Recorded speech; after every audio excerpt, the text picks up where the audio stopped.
Chapitre tableau dynamique.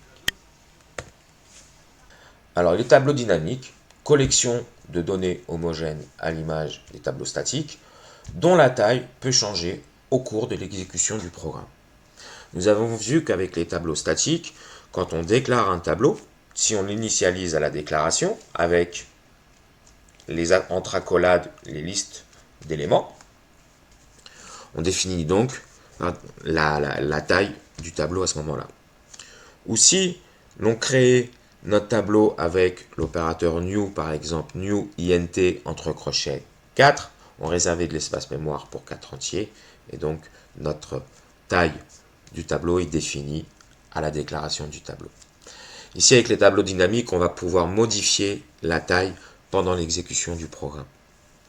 Imaginons que je réalise un logiciel pour une école, et à un moment donné dans le code, je crée un tableau avec les noms des étudiants d'une promotion. C'est la fonctionnalité d'inscription, par exemple. Au moment donné où j'écris mon programme, je ne sais pas combien d'étudiants vont s'inscrire. Donc, je suis incapable de définir une taille de tableau. Donc, à ce moment-là, j'utiliserai un tableau dynamique. Pour utiliser un tableau dynamique, on doit importer l'outil tableau dynamique, en d'autres termes, EureList. Alors, pour être précis, c'est une classe, mais peu importe, on verra plus tard quand on fera l'orienté objet. Donc, on va importer notre outil EureList. Regardons la déclaration, ici, nom. Nom est un nom, l'identifiant de la variable, est un tableau dynamique EureList, est un tableau dynamique qui contient quoi? Des chaînes de caractères. Important, ici, on doit déclarer quels sont les types des éléments contenus dans le tableau. Et on l'initialise à nul. Nul, ça veut simplement dire que notre tableau ne référence rien. Ça nous permet d'initialiser notre référence. Puis l'on fait à la deuxième instruction, nom égale new EureList. On a l'opérateur d'affectation. À droite de l'opérateur d'affectation, on évalue l'expression qui va nous créer notre tableau en mémoire, notre tableau dynamique, et va renvoyer le résultat de cette expression. C'est une référence que l'on va stocker dans notre variable nom que l'on avait déclaré précédemment. On peut faire cela en une instruction, d'accord, de même que l'on avait vu pour les tableaux statiques. Attention, quelque chose d'important, c'est-à-dire les types de données que l'on spécifie entre chevrons doivent être de type évolué. On ne peut pas faire un EureList de int. Par contre, on a des classes spécifiques pour gérer ça. Par exemple, integer. Si je veux un tableau dynamique d'entier, je vais utiliser entre chevrons integer avec un i majuscule. Si je veux un tableau contenant des doubles, je vais l'utiliser avec un d majuscule. Je vais prendre son pendant de variables de type évolué. En fait, ce sont des classes, encore une fois. Mais ce sont des types évolués. Donc, double avec un d majuscule, c'est le type évolué correspondant à la variable primitive double avec un d minuscule. C'est la seule différence, ça sera au niveau de la déclaration, de bien penser à mettre la majuscule. On y reviendra pendant la pratique, bien entendu. Quelques méthodes. Alors, pour pouvoir exécuter des méthodes, c'est-à-dire des traitements, des fonctionnalités, on a le nom de notre référence, point, le nom de la méthode, et on passe des paramètres si besoin. Par exemple, tableau.size renvoie la taille du tableau. Regardons directement son utilisation en bas. Ici, on a une EureList. Prénom de chaîne de caractères. L'instruction suivante, on exécute la méthode sur notre tableau prénom, la méthode size, qui va nous renvoyer, en fin de compte, cette expression-là, prénom.size, son résultat sera 0. Donc on va remplacer prénom.size par 0 que l'on affiche. Et on va afficher 0, vous le voyez d'ailleurs ici dans notre terminal. On a d'autres méthodes. Get.i renvoie l'élément d'indice i du tableau. Par exemple, et on a add valeur. Ajoute un élément, l'élément valeur, à la fin du tableau. Regardons directement ces deux instructions, comment elles sont mises en œuvre dans le code. List, regardons en bas, je crée une variable list qui est une référence sur un tableau dynamique de chaîne de caractères. Et je crée le tableau. New array list. Sur ce tableau-là, qui est pour l'instant vide, j'ajoute à la fin du tableau la chaîne de caractères 1. L'instruction suivante, j'ajoute la chaîne de caractères 2. Donc j'ai un tableau de taille 2. Puis, j'exécute une structure de contrôle fort. I, je vais initialiser ma variable i à 0. Et ma condition de ma structure de contrôle itérative sera i inférieur à list.size. List.size est égal à 2, donc i inférieur à 2. La troisième instruction, le troisième champ de ma boucle for, est une incrémentation. I est égal à i plus 1. Donc i va prendre pour la première itération la valeur 0, la deuxième itération la valeur 1. Et à ce moment-là, on va incrémenter i sera égal à 2, ma condition est fausse, on sort de la structure. Donc i va prendre, on va avoir deux itérations, une pour i égale 0, une deuxième pour i égale 1. Donc exécutons pour i égale 0, on exécute le bloc d'instruction, on affiche print, donc c'est-à-dire on n'ira pas à la ligne à la fin de la chaîne de caractères, le retour de la méthode list.get, donc pour i est égal à 0, get de 0, get va me lire la valeur d'indice 0 du tableau. La valeur d'indice 0 du tableau, c'est bien 1, le premier élément. Et puis après, j'affiche espace.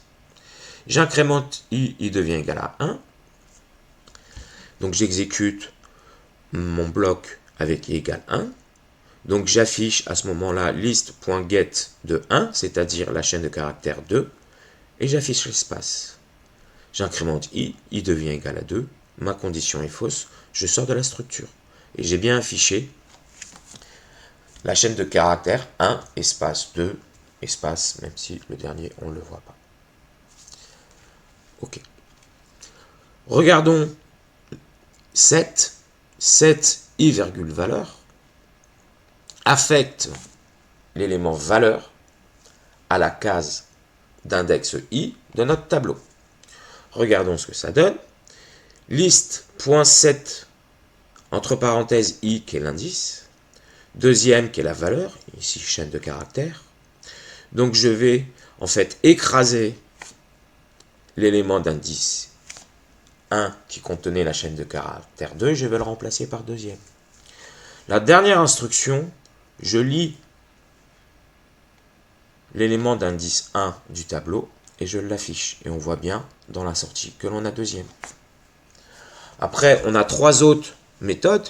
isEmpty va me renvoyer si le tableau est vide ou pas, un booléen. Vrai s'il est vide, faux s'il n'est pas vide. Clear supprime tous les éléments du tableau. Remove de i, je vais supprimer l'élément d'indice i de mon tableau. Un exemple. Alors là, je vais un peu vous décrire l'exemple, mais ce que j'aimerais, c'est qu'à la fin de la description de ce qu'on va voir sur ce code, que vous preniez quelques minutes et que vous exécutiez vous-même ce code dans votre tête. Alors, regardons le code. Dans un premier temps, on crée notre outil scanner. On crée un tableau vect, tableau dynamique d'entier. On affiche une consigne, on demande à l'utilisateur de saisir la taille du tableau voulu et on lit l'entier à l'instruction suivante que l'on stocke dans taille. On déclare une variable valeur de type entière que l'on initialise à 0. Tant que on arrive donc à la structure de contrôle while, notre condition vect.size est inférieur à taille, donc on va exécuter le bloc d'instruction tant que la taille de notre tableau vect, de notre tableau dynamique d'un entier vect, est inférieur à taille, l'entier que l'on vient de saisir précédemment. Ok. Puis après, on demande de saisir un entier, une valeur à l'utilisateur, que l'on lit à partir du clavier pour chaque itération. Et suivant la valeur de valeur, on va faire un traitement sur le tableau. Si valeur est inférieure à 0, on va supprimer le dernier élément du tableau. Vect.size -1, taille du tableau -1, c'est l'indice du dernier élément. On va quand même tester si notre tableau n'est pas vide, sinon on va avoir une erreur, on ne peut pas supprimer le dernier élément du tableau d'un tableau vide. Donc on supprime le dernier élément du tableau si valeur est inférieure à 0. Si valeur est égale à 0, on supprime tous les éléments du tableau. Si valeur est supérieure à 0, donc close else, si valeur n'est pas inférieure à 0, n'est pas égale à 0, il est forcément supérieur à 0. Donc dans ce cas-là, on ajoute l'élément valeur au tableau. Et ça, tant que la taille du tableau est inférieure à la taille que l'on souhaite. Donc, exécutez un peu ce code. D'ailleurs, vous pouvez, après, une fois que vous l'avez exécuté dans votre tête, vous pouvez très bien l'exécuter sous Eclipse. Vous copiez le code et vous l'exécutez sous Eclipse. Attention, on a comparaison d'éléments en bas. Alors, on a dit que notre tableau contient des variables de type évolué. Par exemple, dans le code ici, integer, tab contient des variables de type integer. Integer, c'est une variable évoluée. C'est une classe. Donc, gérée par une référence. Donc, c'est-à-dire que le tableau contient des références et non des valeurs. Des références sur des espaces mémoire qui contiennent les valeurs. Donc, on ajoute, par exemple, ici, on crée tab. Donc, tab est une variable qui est une référence, d'accord, qui pour l'instant ne référence rien. On fait tab.add2000. On a créé quand même notre tableau, donc il référence un tableau vide. Il ne référence pas exactement rien, il référence un tableau vide. Il est vide le tableau. Tab.add2000. On ajoute un élément. Hop. D'accord. Et en fait, ici, on ajoute quoi? On ajoute un integer, donc une variable évoluée. Donc, c'est-à-dire, oula. Donc, c'est-à-dire qu'on ajoute dans notre tableau une référence. Alors, c'est pas évident avec la souris. On ajoute donc ici une référence, donc tab de 0, à un entier, une variable qui contient 2000. On rajoute l'instruction suivante, un autre élément qui contient un entier 2000. Donc, on ajoute un autre élément à notre tableau qui référence une variable, donc un autre espace mémoire, et on lui donne comme valeur 2000.